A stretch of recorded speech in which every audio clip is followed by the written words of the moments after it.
Hey church, it's Pastor Daniel here at the desk for Midweek Minute, but on the phone instead of the computer because we had an issue with the camera this morning. So I just wanted to let you know that today's format is going to remain the same. I am excited to be here with you, and I have my good old friend, the Easter eggs, here to join us in our conversation today.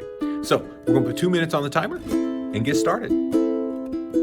We're here. And I'm here with my Easter eggs, as I told you just a second ago. These Easter eggs that have been, for us as a community of faith, a profound invitation into joy, into resurrection, and into spiritual practice. Now, you may not have thought of the Easter eggs as an act of spiritual practice, but really they are. They're an invitation to see where God is alive and at work in the world and in our lives. And when we work that muscle of seeing, we are engaging in a practice that shapes and forms our faith. We're engaging in spiritual practice. And so today, I just want to remind you of that and remind you that every time you look for those Easter eggs of resurrection all around you, every time that you share one of those with me or with your Sunday school class or with somebody else, you are both honoring God and helping to form your spirit.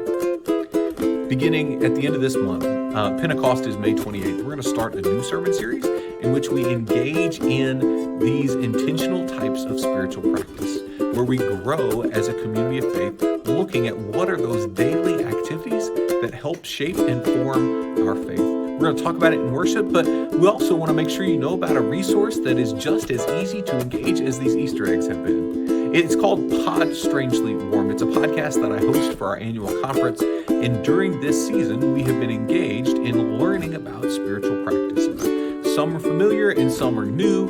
And in each one of these learnings, we've been invited to experience it, to learn about it, and then to try it for ourselves. And so if you're looking as an individual or as a member of a Sunday school class or small group for the next way in which you might grow, know that at the end of this video, we're going to link to those podcasts. We're going to link to a playlist of those podcasts so that you might watch the videos or just listen to them and use that as a launching point for your next step in growth, your next trying of something new.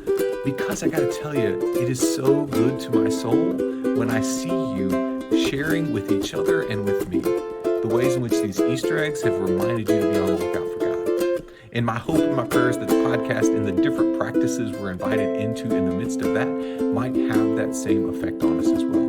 Have us ready to connect with God in new ways and in old ways so that we might become more like Jesus